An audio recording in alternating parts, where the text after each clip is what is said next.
Chairman साहिबा, मैं शुरुआत में अपनी तरफ से ताज़ियत पेश करना चाहूँगा उन 26 लोगों को जिनका नाम पूछकर और मुसलमान नहीं होने के नाते पर उनको गोली मारकर कत्ल कर दिया गया। मैं ताज़ियत पेश करना चाहूँगा मौलाना इकबाल को, जो पूंछ के मदरसुल ज़ियाउल उलूम के मुदर्रिस थे।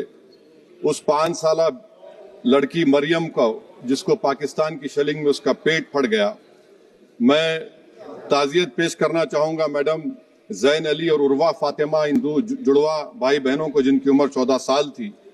लांस नायक दिनेश कुमार को, बीएसएफ के सब इंस्पेक्टर मोहम्मद इम्तियाज को। मैं शुक्रिया अदा करना चाहूँगा कश्मीर की आवाम का कि उन्होंने पहलगाम के वाक़े के बाद मस्जिदों से ऐलान किया मजम्मत का, बगैर किसी के बोलने पर रोड पर निकलकर उन्होंने पाकिस्तान से आए हुए दहशतगर्दों की मजम्मत की। मैं मुबारकबाद देता हूं हमारी मुसल्लह अफवाज को कि उन्होंने एक अजीम कुर्बानी पेश की और बहादुरी के साथ ऑपरेशन सिंदूर में भारत को कामयाबी दिलाई। मैं मुसल्लह अफवाज ने पहले 9 दहशतगर्द ठिकानों पर उनको निशाना बनाया और सबसे मेरी नजर में जो दहशतगर्दी के दिल पर हमला हुआ वो भावलपुर का था और 6 एयरफील्ड, 3 हैंगर और 2 रनवेज को हमने तबाह किया। बाद में ऑपरेशन सिंदूर की कामयाबी की एक अहम वजह यह थी मैडम कि मुल्क में इत्तेहाद और इत्तेफाक पैदा हो गया था, एक यूफोरिया पैदा हो गया था, मगर अफसोस कि हुकूमत ने उसका फायदा नहीं उठाया। मैं आज भी कह रहा हूं, जिम्मेदारी के साथ कह रहा हूं कि पाकिस्तानी फौज, पाकिस्तान की आईएसआई, पाकिस्तान का डीप स्टेट, उनका हयात मकसद ये है कि हमेशा भारत को कमजोर किया जाए। और अगर हमको इन ताकतों को कमजोर करना है तो देश में इत्तेहाद और इत्तेफाक को बरकरार रखना पड़ेगा। अगर हम बुलडोजर के जरिए या फिर लिसानी जबर के जरिए या मजहबी फिरका परस्ती के जरिए अक़लियतों को निशाना बनाएंगे तो हम खुदा ना खास्ता उन पड़ोसी मुल्क के दहशतगर्द तंजीमों को कहीं कामयाब ना हो जाए। मैडम, मैं आपके सामने ये भी कहना चाहूंगा कि इत्तेहाद और इत्तेफाक इस मुल्क में जब मजबूत होगा तो हमको बैनुल अक़वामी सतह पर दिखाने की जरूरत नहीं पड़ेगी। मैं आपकी तरफ से हुकूमत से चंद सवालात करना चाहूंगा कि वजीर आजम ने कहा कि खून और पानी एक साथ नहीं बह सकते, आतंकवाद और बातचीत एक साथ नहीं हो सकती। तो मेरा सवाल आपके जरिए से वजीर आजम और हुकूमत से यह है, फिर जिन इंसानों को बैसारा की वादी में मारा गया था, क्या आपका जमीर इस बात की इजाजत देता है कि आप ट्रेड बंद कर दिए, पाकिस्तान का एयरक्राफ्ट हमारे एयर स्पेस में नहीं आ सकता, उनकी कश्ती हमारे पानी में नहीं आ सकती, ट्रेड खत्म हो चुका है डायरेक्ट इनडायरेक्टेड, आपका जमीर जिंदा क्यों नहीं है? किस सूरत से आप पाकिस्तान से क्रिकेट मैच खेलेंगे जब हम पानी नहीं दे रहे हैं? 80% पानी पाकिस्तान का हम रोक रहे हैं, यह कहकर के पानी और खून नहीं बहेगा, आप क्रिकेट मैच खेलेंगे? मैडम, मेरा जमीर तो गवारा नहीं करता कि मैं उस मैच को देखूंगा। क्या इस हुकूमत में इतनी हिम्मत है कि उन 25 मरने वालों को फोन करके कहे कि देखो हमने ऑपरेशन सिंदूर में बदला ले लिया, अब तुम पाकिस्तान का मैच देखो? बड़ी अफसोस की बात है मैडम। मैडम, अकाउंटेबिलिटी किस पर है? पहलगाम किसने किया? 7.5 लाख हमारी फौज और सेंट्रल पैरामिलिट्री फोर्स है, ये कहां से 4 चूहे घुसकर हमारे भारत के नागरिक को मारे? अकाउंटेबिलिटी किस पर फिक्स होगी? एलजी पर फिक्स होगी तो एलजी को बरतरफ करिए, आईबी पर आती है तो एक्शन लीजिए, पुलिस पर आती है तो एक्शन लीजिए, मगर आप ये समझ रहे हैं कि ऑपरेशन कर दिया और हम खामोश लोग भूल जाएंगे। अकाउंटेबिलिटी फिक्स करना पड़ेगा। मैडम, डिटरेंस आपकी क्या है? आपने सर्जिकल स्ट्राइक किया, आपने बालाकोट किया, फिर ये पहलगाम हुआ, तो आपकी डिटरेंस की पॉलिसी नाकाम साबित हुई, कश्मीर की पॉलिसी नाकाम साबित हुई, 370 हटा दिया आपने एक रियासत को यूटी बना दिया और उसके बावजूद भी दहशतगर्द वहां पर पहुंच गए।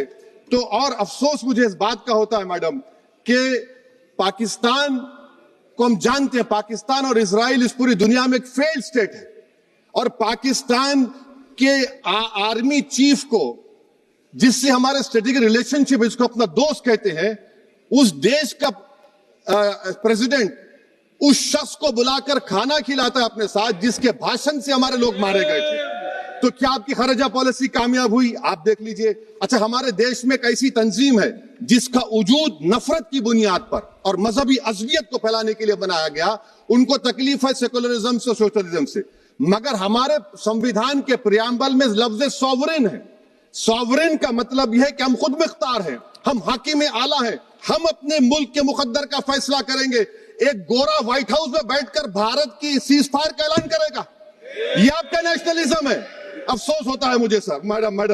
मैडम मैं आपसे पूछना चाह रहा हूं कि अगर एक चचा सैम ऐलान कर रहे हैं तो हमारी फौज पर क्या असर पड़ा होगा, हमारे उन पायलटों पर क्या असर पड़ेगा जो नहीं मालूम कितनी ऊपर आसमानों पर भारत की हिफाजत कर रहे हैं। वो नेवी का सिपाही जो समंदर में खड़ा हुआ है, उसको यह नहीं मालूम हो रहा है कि मेरा प्रधानमंत्री ऐलान नहीं किया, एक गोरे ने ऐलान किया।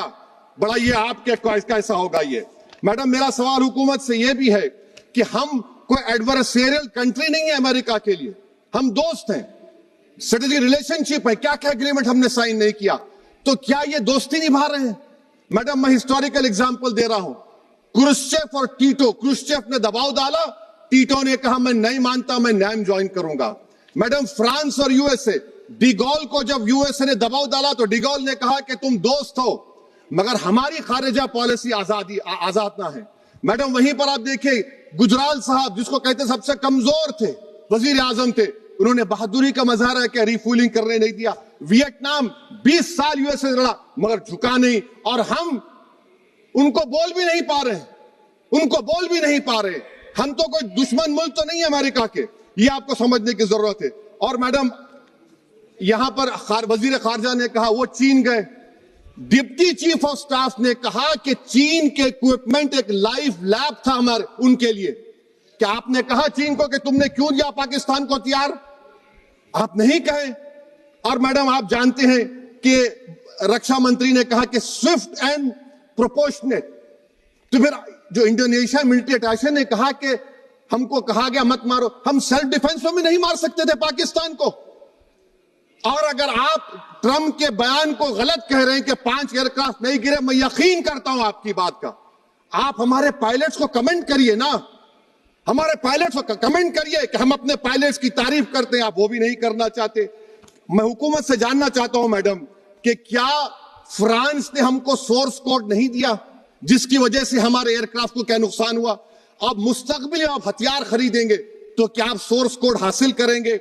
और मैडम मैं आपको बताना चाह रहा हूं, मेरे सवाल का जवाब हुकूमत दे। हमारे पास सैंक्शन जो स्क्वाड्रन है 42 है, 60 साल के बाद सिर्फ 29 काम कर रहे हैं। पाकिस्तान के पास 25 हैं, चीन के पास 50 से ज्यादा हैं। 11 साल से आप सरकार में है, सबमरीन नहीं है, थर्ड एयरक्राफ्ट कैरियर कहां पर है आप बताइए। और मैडम FATF में लाना पड़ेगा आपको। अगर आप विश्व गुरु हैं तो हम आपको चैलेंज कर रहे हैं, आप G7 के कंट्रीज को, GCC को और चचा सैम को राजी कराइए कि पाकिस्तान को, मैडम खत्म कर रहा हूं, FATF में दोबारा लाया जाए। मैडम ऑल पार्टी मीटिंग हुई, देखिए कितना कॉन्ट्रडिक्शन है केंद्र सरकार में और स्टेट सरकार में। ऑल पार्टी मीटिंग में था, केंद्र सरकार ने कहा कि नहीं, बैसारन मिडोस पर तो कोई जा ही नहीं सकता, जून से पहले इजाजत लेना पड़ेगा। बाद में हमको मालूम हुआ कि साल भर खुला रहता मिडोस सिवाय बारिश और स्नो के। ये कॉन्ट्रडिक्शन है केंद्र सरकार में वहां पे। मैं हुकूमत से मुतालबा करता हूं मैडम आपके जरिए से कि कौमी सिक्योरिटी को, नेशनल सिक्योरिटी को, खारिजा पॉलिसी को, फॉरेन पॉलिसी को राजनीति का मुद्दा मत बनाइए, राजनीति का मुद्दा मत बनाइए। ये हमारे मुल्क में मुफाद होगा, हमारे मुल्क के इत्तेहाद और एकजुटती को आप एक वोट का जरिया मत बनाइए। और मैं एक आखिरी बात पूछ रहा हूं मैडम, क्या चीन ने हमसे कहा था कि सीज फायर कर लो? और कैसे पाकिस्तान ने हमारे पायलट्स की बातों को सुना कि हमारा कम्युनिकेशन एनक्रिप्ट नहीं है? मैडम आखिर में मैं अपने शेर से इस अपनी बात को खत्म करूंगा कि अपने ही हाथों से सर अपना कटाना है हमें, मादर हिंद पे भेंट चढ़ाना है हमें। किस तरह मरते हैं एहरार वतन भारत पर, यह तमाशा है जो दुनिया को दिखाना है हमें।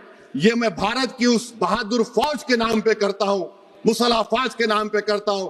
ये शेर कहने वाला कोई बीजेपी का नहीं था, ये शेर कहने वाले का नाम शेर था, शहीद अशफाकुल्लाह। मैं फिर से हुकूमत से कह रहा हूं, पाकिस्तान टेररिज्म करेगा, आप तैयार हो जाइए। आप चीन से मोहब्बत कितना इम्बैलेंस हुआ ट्रेड का, कितना इम्बैलेंस हो रहा है चीन से। अच्छा, जब गलवान हुआ उस वक्त भी ट्रंप ने कहा था कि मैं बात करूंगा, हमने कहा नहीं बात करेंगे, जरूरत नहीं है। आज ट्रंप हमारे से पहले बोलता है इज्जत नफ्स भी कोई चीज होती है, इख्तिदार में कोई यहां रहेगा कोई वहां रहेगा, मगर इख्तिदार में इकबाल होना चाहिए। बदबख्ती की बात यह है कि आपने इकबाल को खो दिया। बहुत बहुत शुक्रिया।